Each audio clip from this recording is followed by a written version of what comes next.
Hello treasury friends, இன்னைக்கு பாத்தீங்கன்னா எந்த படத்தோட ரிவ்யூட வந்திருக்கேன்னா வல்லான். கடந்த வெள்ளிக்கிழமை என்று திரையரங்குகளில் வந்து ஒரு 4-5 படம் ரிலீஸ் ஆச்சு.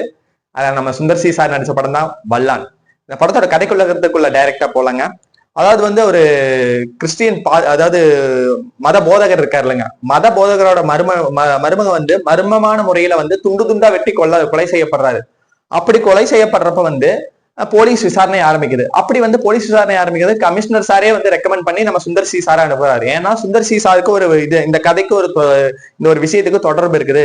அவரோட காணாம போன எக்ஸ், அதாவது நிச்சயதார்த்தமான பொண்ணு, அதாவது இவருக்கு கட்ட வேண்டியதா இந்த பொண்ணு வந்து காணாம போயிடுறாங்க. அதுக்கும் இந்த சம்பவ வழக்குக்கு தொடர்பு இருக்குதுன்ட்டு கமிஷனரே வந்து அப்பாயின்ட் பண்றாரு. அப்படி அப்பாயின்ட் பண்ண பிறகு சுந்தர் சி சாரோட புலனாய்வு எப்படி நடந்துச்சு, உண்மையா யார் அந்த மதபோதகரோட மருமகனை கொன்னது, அதுக்கு பின்னணியில வந்து யார் யார் இருக்காங்கன்னு சொல்ல வேண்டியதாங்க இந்த படத்தோட கதை, மீதி கதை.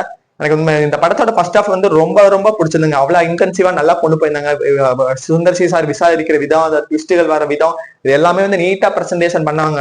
ரொம்ப நல்லாவே பிடிச்சிருந்தது. ஆனா செகண்ட் ஹாஃப்ல வந்து அப்படியே கொஞ்சம் சொதப்பன மாதிரி இருந்தது. ஏன்னா வந்து அந்த இன்டென்சிட்டி இல்லைங்க. ஃபர்ஸ்ட் ஹாஃப்ல எவ்வளவு இன்வெஸ்டிகேஷன் மூலம் அப்படி மம்முட்டி சார் படம் மாதிரி போன படம் வந்து செகண்ட் ஹாஃப்ல இவரோட பிளாஷ்பேக்கை சொல்லி அதை சொல்லி இதை சொல்லி கண்டபடி போன மாதிரியே கதை எனக்கு என்னமோ தோணுது. ஏன்னா வந்து ஃபர்ஸ்ட் ஹாஃப்ல இவ்வளவு இயக்கம் அவ்வளவு அழகா பிரசன்ட் பண்ணிட்டு ஏன் செகண்ட் ஹாஃப்ல கொண்டு போய் இவரோட லவ் ஸ்டோரியில சொல்றீங்க? கதைக்குள்ள அப்படியே ட்விஸ்ட் சுத்த விட்டுட்டே இருந்தீங்கன்னா நல்லா இருந்திருக்கும்ல. ஆனா ட்விஸ்ட கையாண்ட விதம் நல்லா இருக்கு. கடைசியில போய் ரிவீல் பண்ணியிருப்பாங்க எதனாலதான் அந்த மதபோதகரோட மருமனை கொன்னாங்களா இல்லையா, அதுக்கு பின்னாடியில எல்லாம் என்னென்ன லீலைகள்லாம் இருக்கு, என்னென்ன விஷயங்கள்லாம் இருக்கு, கொண்டு போன இதெல்லாமே பிடிச்சிருந்தது. மற்றபடி செகண்ட் ஹாஃப் கதை வந்து எனக்கு ஒட்டாம போச்சு. சுந்தர் சி சார் வந்து உண்மையா நல்லா நடிச்சிருக்காரு. இருந்தாலும் வந்து ஒரே ரகமான நடிப்பு, அதாவது வந்து எப்பவுமே வந்து போலீஸ் அதிகாரினா, ஏன்னா எத்தனையோ பேரை நடிக்க வச்ச மனுஷன் இந்த படத்துல வந்து அவரே கொஞ்சம் தடுமாறுற மாதிரி கொஞ்சம் எனக்கே ஃபீல் ஆச்சு. அப்புறம் பாத்தீங்கன்னா இதுல வந்து உங்களுக்கு ஹீரோயினா வரவங்க வந்து ஒரு அவங்க வந்து நடிகை ஆகணும்னு வந்து இந்த கொலை வழக்குல சிக்கிறாங்க. அவங்களும் வந்து இந்த படத்தோட ஒண்ணு ஒட்டிட்டு வராங்க. அப்புறம் சுந்தர் சி சாருக்கு நிச்சயதார்த்தமான பொண்ணு வந்து செகண்ட் ஹாஃப்ல மட்டும் வந்துட்டு போறனால அவங்க என்னமோ எனக்கு மனசுக்கு ஒட்டாத மாதிரி தான் தோணுச்சு.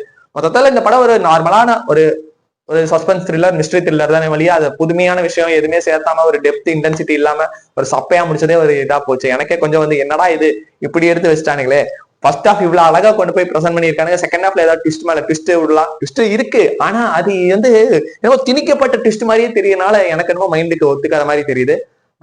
வல்லான் ஓரளவுதான்.